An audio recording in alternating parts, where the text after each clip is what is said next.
So in this fraction review, we're going to do a quick review of equivalent fractions, how to change from mixed numbers to improper and back, and then how to perform operations with fractions, including adding, subtracting, multiplying, and dividing. So the first thing we're going to do is decide if fractions are equivalent. So 1/2 and 3/4, are those equivalent fractions? So you might be thinking, no, maybe we just know that they're not. One way which we can do it is we can make them have a common denominator. So I could keep 3/4 as it is, and then I could change 1/2 to have a denominator of 4 by multiplying the top and bottom by 2. And so then 1/2 is 2/4, and then those aren't the same, 2/4 and 3/4. So no, they would not be equivalent fractions. On example 2, I could do this two ways. I could either change 3/5 to have a denominator of 10. I could do that by multiplying top and bottom by 2 to get 6/10, and then I can see that they're equivalent. Or I could reduce 6/10 by dividing top and bottom by 2, which would get me 3/5, which is the same as 3/5, so I can see that they're equivalent. Pause the video and try number 3. Decide if these are equivalent fractions. Say yes or no when you're done, and press play when you're ready to check your answers. So there's two ways to answer this question. One is to multiply top and bottom by 2 on -2/3 to make it out of sixths, which gets me -4/6. The other would be to divide top and bottom by 2 on this one to reduce it to -2/3. Make sure you didn't overlook this negative sign right here. So yes, these are equivalent fractions. So now you're going to take a moment to try 4, 5, and 6, and you're going to create equivalent fractions out of these given fractions. Pause the video, press play when you're ready to check your answers. So if we want to make 2/7 into an equivalent fraction out of 14ths, we can multiply top and bottom by 2. That would give me 4/14. 5/6 to have an equivalent fraction out of 30ths would be 25/30. And then on this one, I just showed two of the possible answers. So I could times 2 times 2 to get it to be 6/16. I could times 3 times 3 to get it to 9/24. Ultimately, the main idea is that any fraction has an infinite amount of fractions that are equivalent to it, because we could always multiply top and bottom by an infinite amount of numbers. Next, we're going to change mixed to improper. So a mixed number is when there is a fraction component and a whole number component of our fraction. So here my fraction component is 1/2, and my whole number component is 3. To make it an improper fraction, that's when the numerator is bigger than the denominator. It's a pretty simple process.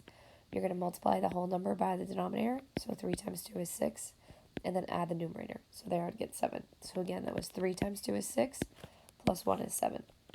And then I just keep the denominator. So 3 and 1/2 would be the same as 7/2. When I change a negative number, a negative mixed number, into an improper fraction, it's important first to ignore the negative sign. So focus on the positive fraction, which in this case is 2 and 3/5. I'm going to change it to improper the same way that I just did. 2 times 5 is 10, plus 3 is 13, and my denominator would be fifths, and then I just keep that negative sign after the fact. To go improper to mixed, I'm kind of doing the opposite. So since when I go mixed to improper, I multiply, here I'm dividing.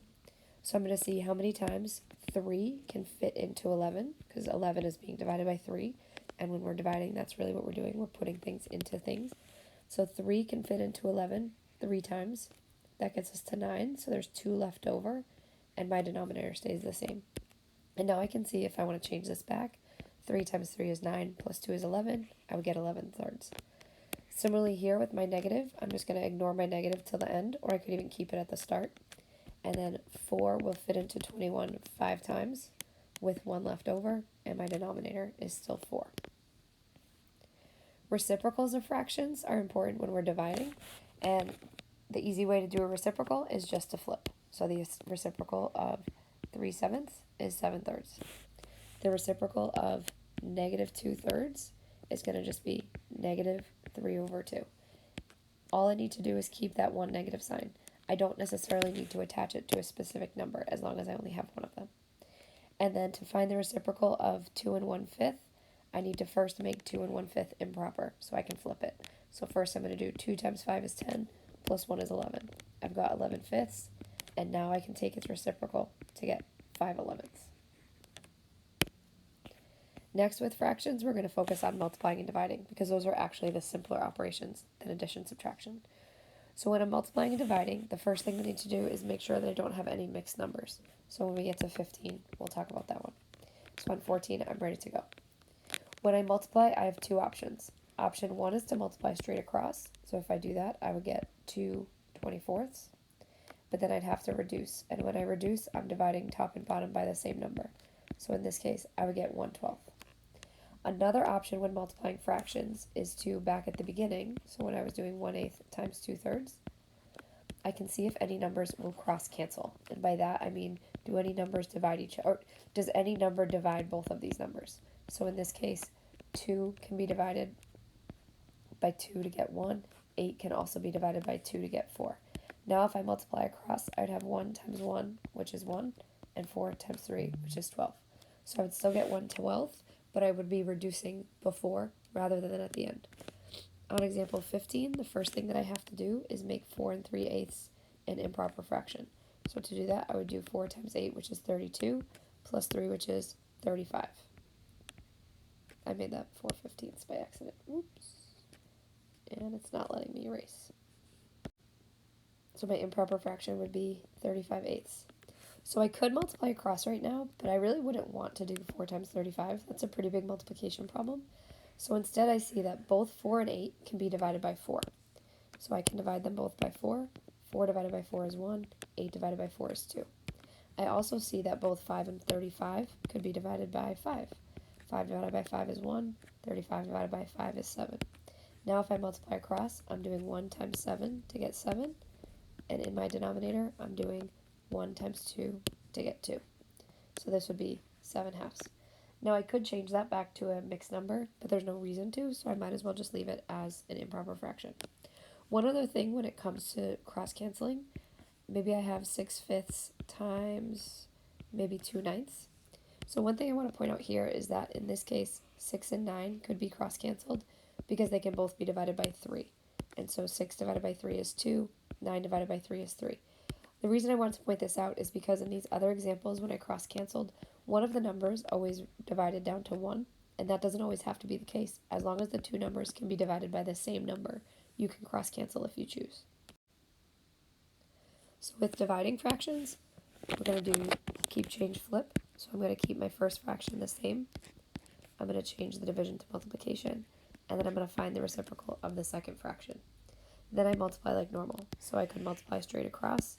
This would get me 15 over 21. But then I'd have to reduce by dividing top and bottom by 3, which would get me 5/7. Or I could go back to the start and see that because I have 3's located diagonally, they're both divisible by 3. 3 divided by 3 is 1. 3 divided by 3 is 1.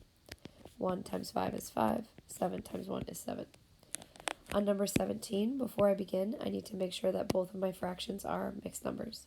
So first I'm going to change 2 and 3/5, they are mixed numbers. I need to make them improper. 2 times 5 is 10, plus 3 is 13, so this is going to be 13/5, divided by 1 times 10 is 10, plus 3 is 13/10. Now that they're both improper, I can do keep, change, flip. And I would highly encourage you not to try to do these both in one step. So make them improper first, then do the keep, change, flip. Now I've got 13s that are both divisible by 13, so those can each cancel and become 1. And then I've got 5 and 10 that are both divisible by 5. So 5 could become 1, 10 could become 2. And now if I multiply across, I get 2 over 1, which is just 2. Last, we're going to move on to adding and subtracting fractions. So the important thing with adding and subtracting fractions is that you need a common denominator. So on 18, I have a common denominator of 7. So I get to just keep my denominator, and then I add or subtract my numerators. In this case, I'm adding. So 4 plus 2 is 6. So this would be 6/7. On number 19, I have my common denominator. I could work with them as mixed numbers. So if I did that, I would have to start by subtracting my fraction pieces first. So 5/8 minus 3/8, which would be 2/8. Then I could subtract my whole number pieces. 3 minus 1, which is 2. 2 and 2/8 could be simplified to 2 and 1/4. Another option, if you wanted to change these, you could make them improper fractions. So 3 times 8 is 24, plus 5 is 29, so that would be 29 eighths, minus 1 times 8 is 8, plus 3 is 11, 11 eighths, which would be 18 eighths. And then if I divide top and bottom by 2, I would get 9 fourths. I could leave it like that, or 4 would fit into 9 twice with 1 left over. So if I did them as improper, I'd still get the same answer. I just need to make sure I reduce when I'm done. I like the improper way if there are, like, if maybe some of these were negative or we were minusing a negative, or if this 5 eighths was smaller than this fraction piece. So if I was trying to do 5 eighths minus like 6 or 7 eighths, then I would think this would be the way to go. So then if I don't have a common denominator, I need to find one. So in this case, I would keep my tenths, and I would change my 2/5 by multiplying top and bottom by 2. Remember your golden rule. Whatever you do to the bottom, you have to do the top. And so now 2/5 becomes 4/10. Now that I have my common denominator, I can add my numerators, keep my denominators to get 7/10. Similarly here, I would personally probably make them improper. So I would do 3 times 4 is 12, plus 3 is 15 over 4, minus 1 times 3 is 3, plus 1 is 4 over 3. And then this time my common denominator would be 12. So in this case, I'm going to have to change both fractions. To change fourths into twelfths, I would multiply by 3, so I would get 45 twelfths. And then to change thirds into 12th, I would multiply by 4, and I would get 16 twelfths. Now my denominator will stay the same, and then I would do 45 minus 16, which is 29. I could leave my answer like that. It's completely simplified, and by that I mean that nothing that divides 12 will also divide 29. If I wanted to change it back into a mixed number, I could. There's no reason to, but I could do 12 fits into 29 twice with 5 left over. And if I had done this as mixed numbers, I would have had 3 and 9 twelfths, because I could have done times 3 minus 1 and 4 twelfths, because times 4.